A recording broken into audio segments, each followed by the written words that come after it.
Olá, estamos hoje começando mais um podcast de Mãos Dadas. Hoje nós temos uma convidada muito especial com um tema importantíssimo na nossa cidade de Toledo, que é a Edna Nunes. Edna, obrigada pela sua presença, seja muito bem-vinda. Juliana e Graziele, estamos aqui hoje para trazer uma temática que é a imigração, né? Mais basicamente sobre a imigração no sentido das mulheres, né? Como que é essa vinda das mulheres para a nossa cidade.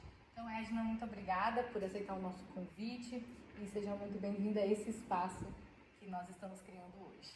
Fico bem feliz em ter a oportunidade da gente fazer esse bate-papo e principalmente esclarecer as principais dúvidas. A migração é um assunto que ainda tem muito tabu, apesar de não ser um episódio recente no Brasil, não é? Quando a gente fala de Brasil, a gente já está falando de migração. O processo de migração é um processo que nunca parou e é um processo que tende a cada dia aumentar, seja pelos desastres, pelas condições e porque o ser humano, ele historicamente tem essa jornada pelo planeta Terra. E aí nós estamos hoje divididos geograficamente, mas isso não é um impedimento para que as pessoas tentem a vida, tentem se reorganizar em outra parte, em outro território. Assim, Edna, você percebe que há 10 anos e agora é menos sofrido, menos doloroso esse processo? Por exemplo, assim, as pessoas conseguem vir mais tranquilamente, ou com menos desgaste, ou ainda tem muita essa questão de ilegalidade, ainda há muito coiotes? Eu queria ser extremamente otimista, mas eu não posso.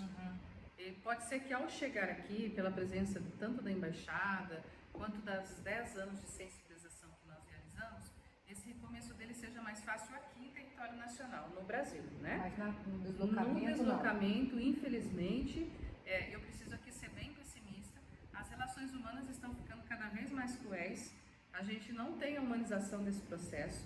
As pessoas são vistas como mercadoria, sim. Então, e ser visto como mercadoria significa se você ser vendido numa fronteira ou não.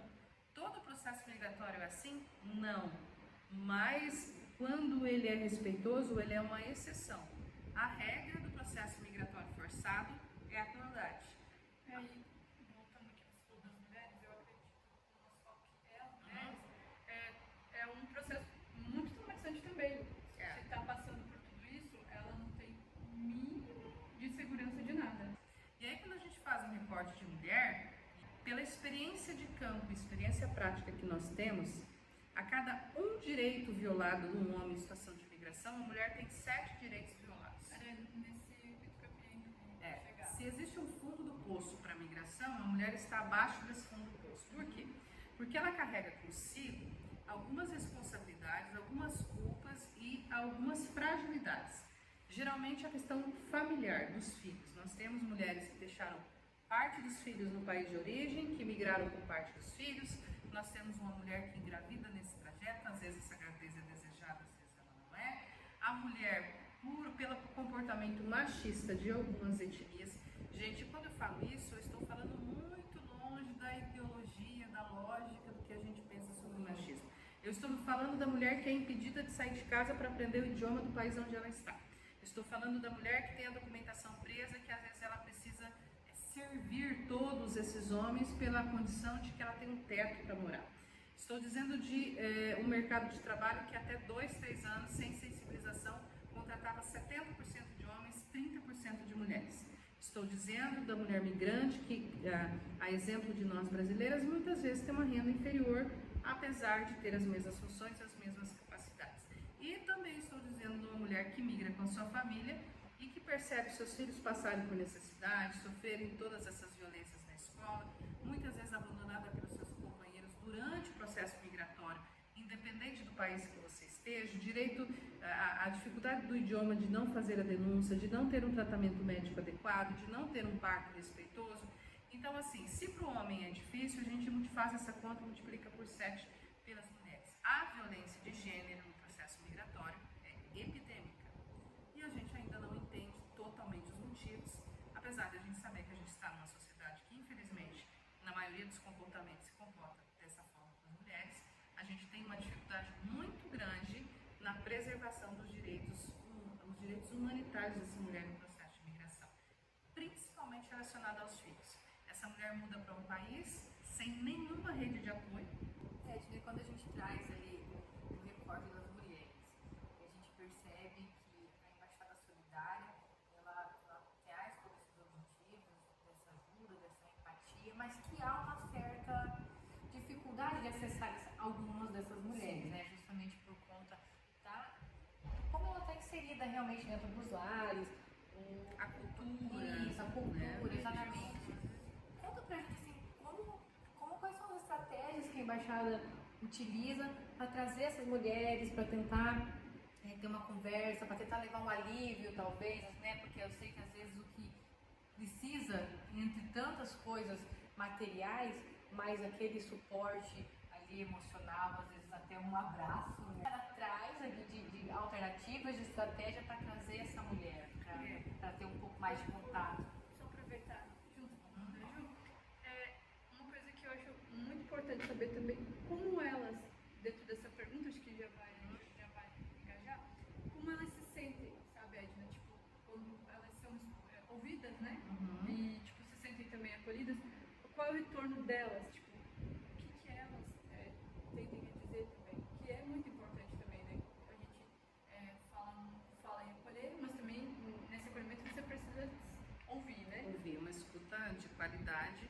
Para você atrair essa mulher, ou o mesmo homem, quando ele está em violação de direito, você precisa olhar para a principal dor dele. Ele precisa de uma resposta e uma resposta imediata. Às vezes essa resposta é a fome. Às vezes a resposta é a falta de uma documentação.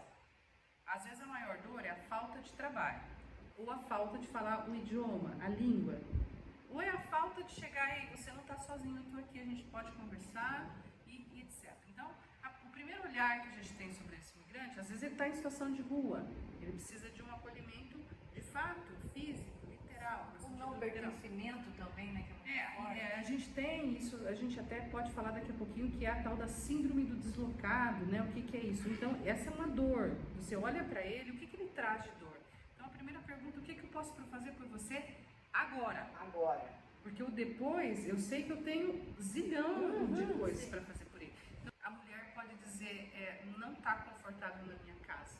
Eu estou morando com pessoas que não me respeitam e etc. Você pode me tirar da minha casa hoje? Para ela, esse é o agora. Sim. O depois, ele é muito parecido. É trabalho, é português, é os direitos básicos que a gente precisa sobreviver. Edna, quero agradecer. Para mim, como pessoa, conhecer sua história foi muito importante. Nossa, fiquei emocionada e também aprendi muito, né? Ouvindo as outras histórias. Agradecer por você se disponibilizar seu tempo aqui entre nós. Muito obrigada mesmo. E agora também a gente, como ser humanos, acredito que vamos olhar mais para a embaixada, também convidar a nossa turma a conhecer também, a colaborar, né? E muito feliz mesmo por ter ouvido todos esses relatos, muito difícil, muito pesado, a gente sabe quanto é importante, mas a gente fica feliz por conhecer, por saber que tem pessoas como você que fazem esse trabalho e que de certa forma é um grande exemplo para a gente. Muito obrigada. Eu que agradeço. Uma atividade como essa, ela sempre é muito importante, porque talvez esse conteúdo chegue a um número maior de pessoas, a profissionais, a pessoas que vão refletir. Então, com certeza, vocês vão poupar algo meu que é precioso, que é o tempo. Então, talvez eu fale para 30, 40 pessoas, 100 pessoas, e eu tenho que agradecê-las porque essa é a oportunidade. Então, eu teria que talvez ter 100 dias para fazer o que nós fizemos aqui, né, em um pouquinho mais de uma hora. Então, e com isso agradecer todos os acadêmicos, agradecer todos os comunicadores, que são pessoas que são amplificadores da minha voz. Eu sou muito grata a isso, porque a gente tem a oportunidade de chegar, às vezes, em lugares que a gente não chegaria. Tem pessoas que assistem entrevistas minhas de 3 anos atrás e aparecem na embaixada. É muito comum isso acontecer. Então, é um instrumento, eu acho que é a tecnologia levada à humanidade. A gente precisa humanizar a tecnologia. Então, agradecer a vocês pela paciência de ouvir as histórias, né, convidá-las a se envolver cada vez mais e que, deixando a universidade, que vocês possam levar para a vida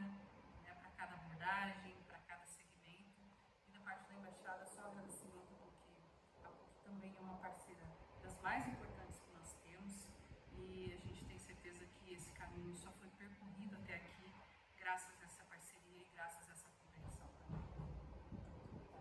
E eu gosto de falar também assim, que às vezes a gente quer levar para o maior número de pessoas, sem sombra de dúvida. Mas eu falo que todo esforço, né? Se a gente conseguir acessar uma pessoa, né? A Uma conta tá pessoa, paga. Tá ótimo. Então a gente agradece mesmo, Edna. E a gente finaliza aqui o nosso podcast de mãos dadas. Eu acho que a gente pode unir as nossas mãos simbolicamente para dar as mãos para todas essas pessoas, para todas essas mulheres migrantes e que toda a nossa comunidade, independente da nacionalidade